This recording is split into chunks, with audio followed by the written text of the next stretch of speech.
नमस्कार, दिन भर की हाइलाइट्स को लेकर हाजिर है सुजस आवाज राजस्थान।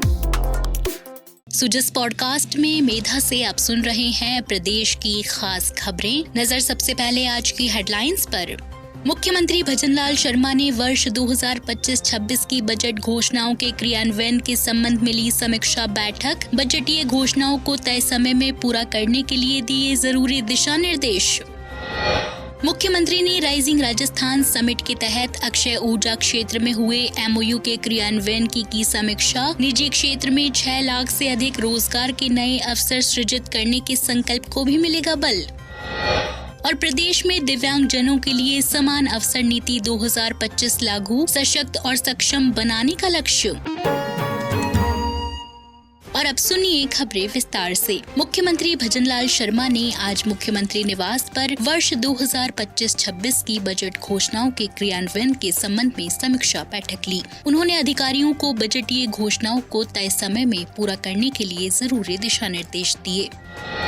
इसी कड़ी में कल मुख्यमंत्री भजनलाल शर्मा ने मुख्यमंत्री कार्यालय में राइजिंग राजस्थान समिट के तहत अक्षय ऊर्जा क्षेत्र में हुए एमओयू के क्रियान्वयन की समीक्षा की। मुख्यमंत्री भजनलाल शर्मा ने कहा कि rising Rajasthan global investment summit के माध्यम से राजस्थान की देश दुनिया में निवेश के एक मुख्य केंद्र के रूप में पहचान बनी है। समिट में हुए निवेश समझौतों के धरातल पर उतारने से राज्य की अर्थव्यवस्था सुदृढ़ होगी और औद्योगिक विकास को भी मिलेगी। उन्होंने कहा कि इससे निजी क्षेत्र में 6 लाख से अधिक रोजगार के नए अवसर सृजित करने के संकल्प को भी बल मिलेगा। उन्होंने कहा कि राज्य सरकार राइजिंग राजस्थान के तहत हुए निवेश समझौतों को समयबद्ध धरातल पर उतारने के लिए प्रतिबद्ध है। परियोजनाएं स्थापित करने में निवेशकों को सरकार का पूर्ण सहयोग मिलेगा। मुख्यमंत्री ने निवेशकों से कहा कि वे अपने प्रोजेक्ट्स स्थापित करने की संपूर्ण प्रक्रिया के लिए चरणबद्ध रूप से समय का निर्धारण करें और उन्हें तय समय अवधि में पूरा करें। उन्होंने कहा कि निवेशक अपने प्रोजेक्ट की गति से समय समय पर राज्य सरकार को अवगत कराएं। श्री शर्मा ने विश्वास व्यक्त किया कि निवेशकों और राज्य सरकार के सामंजस्य से परियोजनाएं समय पर मूर्त रूप लेंगी।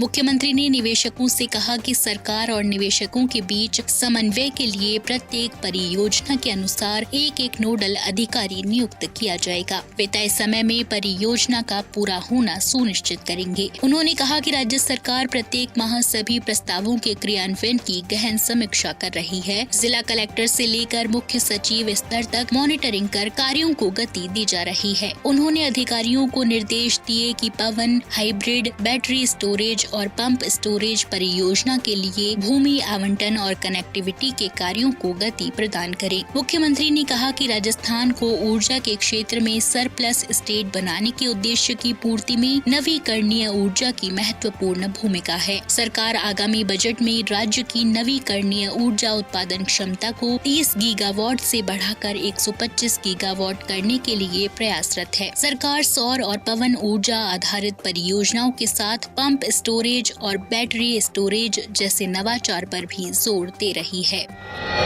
मुख्यमंत्री भजनलाल शर्मा ने सोशल मीडिया पर जानकारी देते हुए लिखा, सक्षम नेतृत्व, सशक्त सैन्य शक्ति। आज प्रधानमंत्री नरेंद्र मोदी ने आदमपुर एयरबेस पर वीर जवानों से मिलकर उनका उत्साहवर्धन किया। हमारी तीनों सेनाओं और सशक्त बलों का पराक्रम न केवल वैश्विक पटल पर आतंक के खिलाफ जीरो टॉलरेंस का पर्याय है, बल्कि राष्ट्रीय सुरक्षा और संप्रभुता के संरक्षण का अभेद्य कवच भी है। समस्त भारतीयों को अदम्य साहस और अद्वितीय शौर्य का प्रतीक भारतीय सेना पर अत्यंत गर्व है।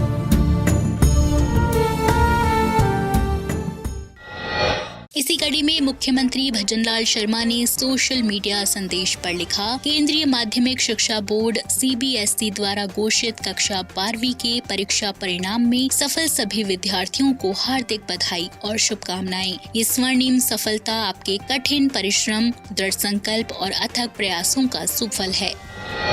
उप मुख्यमंत्री डॉक्टर प्रेमचंद बैरवा ने सोमवार को फागी पंचायत समिति में उपखंड स्तरीय अधिकारियों की बैठक ली। बैठक में उप मुख्यमंत्री ने सभी विभागों के विकास कार्यों की प्रगति की समीक्षा की। उन्होंने अधिकारियों को राज्य सरकार की लोक कल्याणकारी योजनाओं का लाभ जन जन तक पहुंचाने के निर्देश दिए। बैठक में डॉक्टर प्रेमचंद बैरवा ने कहा कि अधिकारी क्षेत्र के लंबित विकास कार्यों को जल्द से जल्द पूरा करें और स्वच्छ भारत मिशन, स्वामित्व योजना, मुख्यमंत्री जल स्वावलंबन अभियान 2.0, प्रधानमंत्री आवास योजना सहित अन्य विभागीय फ्लैगशिप योजनाओं का लाभ आम जन तक पहुंचाना सुनिश्चित करें। उप मुख्यमंत्री ने फागी विकास अधिकारी से पंचायत समिति में प्रक्रियाधीन और निर्माणाधीन कार्यों की जानकारी ली। उन्होंने सहायक अभियंता, सार्वजनिक निर्माण विभाग को उपखंड में चल रहे सड़कों के निर्माण कार्यों को समय पर पूरा करवाने के निर्देश दिए। JVVNL के सहायक अभियंता से उपखंड में बिजली आपूर्ति की रिपोर्ट लेकर स्थगन और अन्य कारणों की वजह से लंबित कृषि कनेक्शनों को आपसी समझाइश से पूरा करने, विद्युत कनेक्शनों से वंचित घरों में कनेक्शन करने और PM सूर्य घर योजना के बारे में लोगों को जागरूक कर अधिक से अधिक लोगों को सौर ऊर्जा से लाभान्वित करने के निर्देश दिए। उन्होंने PHD के सहायक अभियंता से क्षेत्र में पेयजल आपूर्ति की जानकारी लेकर खराब हैंडपंप को सही करने, कुओं को चालू करने और पानी की नियमित आपूर्ति करने के निर्देश दिए।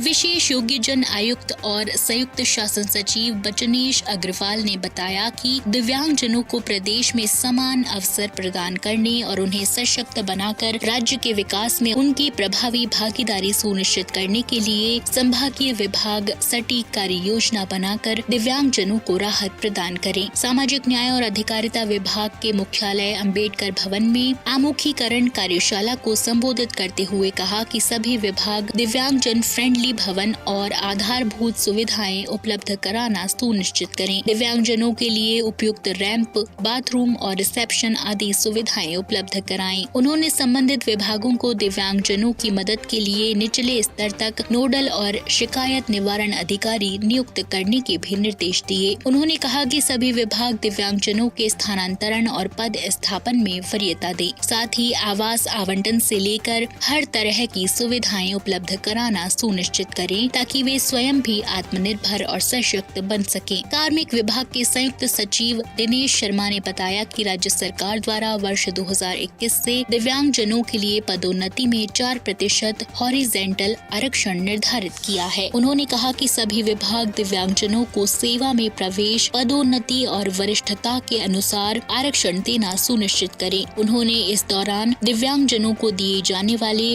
हॉरिजेंटल आरक्षण और इसमें जुड़े कई सवालों के उदाहरण सहित व्याख्या भी की। अतिरिक्त आयुक्त सुमन पवार ने विशेष योग्यजनों के लिए समान अवसर नीति 2025 के बारे में विस्तार से बताया। उन्होंने कहा कि नीति के लागू होने से दिव्यांगजन सशक्त, सक्षम और योग्य बनेंगे और उनकी क्षमताओं का पूर्ण उपयोग कर सकेंगे।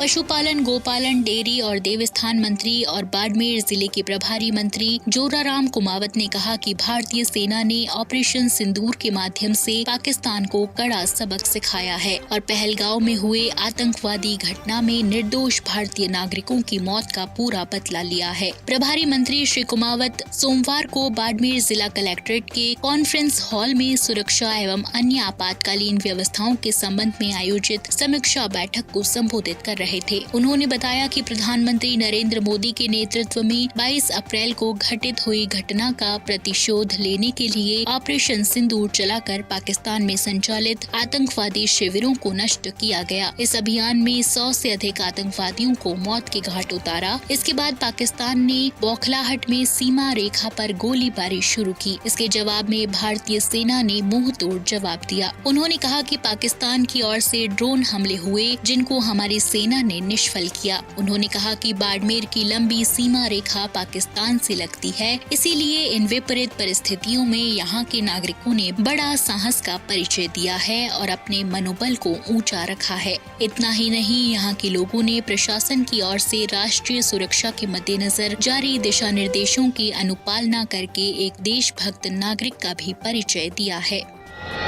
और चलते चलते सागवाड़ा विधायक शंकर टेजा ने कहा कि मुख्यमंत्री भजनलाल शर्मा के नेतृत्व में राजस्थान को विकास के नए आयाम देने के लिए राज्य सरकार हर क्षेत्र में काम कर रही है। उन्होंने ये बात समग्र शिक्षा अभियान के तहत 4 करोड़ 71 लाख की लागत से निर्मित सागवाड़ा के राजकीय उच्च माध्यमिक विद्यालय वणोरी के नवीन भवन के उद्घाटन समारोह में आमजन को संबोधित करते हुए कही। तो आज के सुजस पॉडकास्ट में इतना ही।